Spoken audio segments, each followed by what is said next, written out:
Harmonics, what are they and why do we use them in violin playing? When I first heard harmonics, I thought they were so beautiful and it sounded so supernatural. And I didn't even know that my violin could make that sound, even though I was playing for years already. So, what does a harmonic sound like? Let's find out together right now. First of all, place your bow on the G string. And we are going to place our finger on the string very lightly. When you're bowing, just move your finger upwards and downwards very slowly without adding any pressure to the finger. So it's on the string, but it's not pressing into the string like you normally do when playing a note. If you're doing it right, you can hear this sound.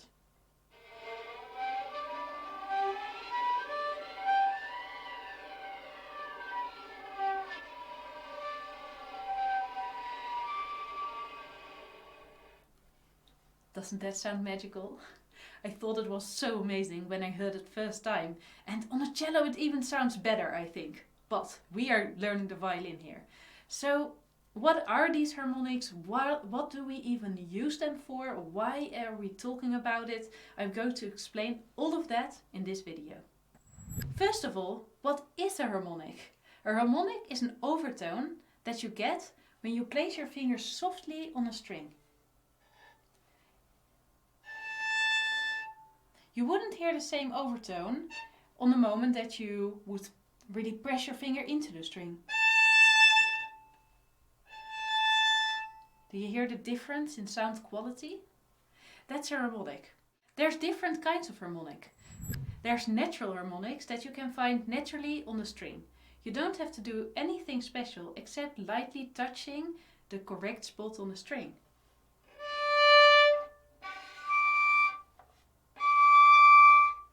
These are a few natural harmonics. You also have artificial harmonics. For artificial harmonics we really have to start working. We first have to place one finger down and after that only then we can play the harmonic.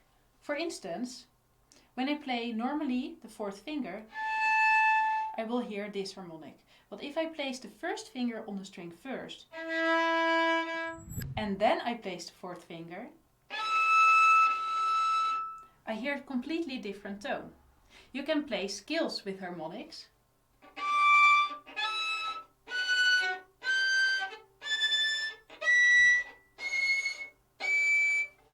And you can do all kinds of other interesting exercises with artificial harmonics. For instance, did you know that practicing harmonics is one of the ways to get better at octave scales?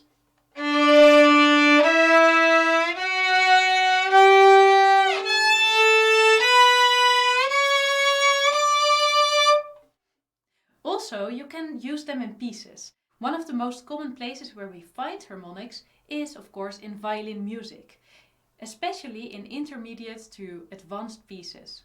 For instance, in Thais' Méditation, there's a harmonic right at the beginning of the piece. And now I want to ask you to listen very carefully to the piece and decide for yourself. Is this a natural harmonic or an artificial harmonic? Listen to me play it and try to figure it out by yourself. And after playing, I will give you the solution.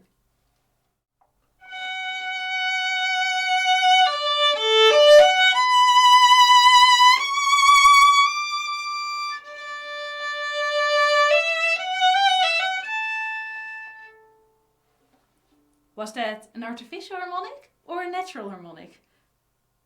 Think for yourself. And did you get an answer? If you chose natural harmonic, you were absolutely right. When I was playing this piece,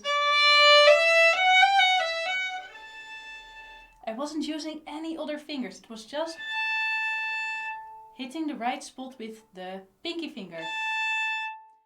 An example of artificial harmonics can be found in a piece called Xardas.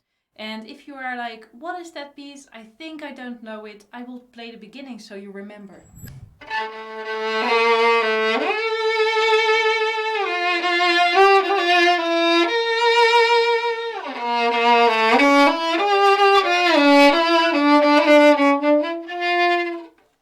You might recognize this part, but there's also another part in the piece that goes like this.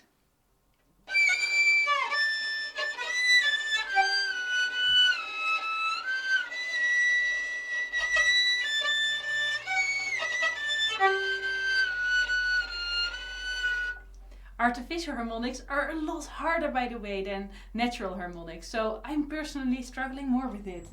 As you saw, that was an example of artificial harmonics. But did you also recognize that there were a few natural harmonics in between? For instance, when I just started the piece, I started with an artificial harmonic, as I am placing first the first finger. And then I play the fourth finger to create the actual harmonic. But the second one was a natural harmonic. Artificial again, natural, artificial, artificial, and artificial again. So they can also be used interchangeably. Sometimes you also have to play double harmonics in pieces.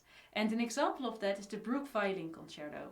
I will play it for you and just try to see if you can recognize where I played the double harmonic.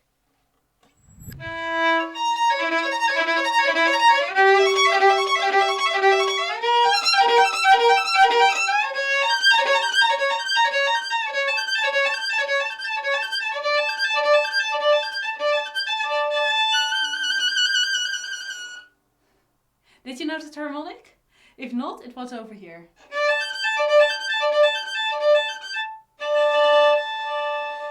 This is a double harmonic over here.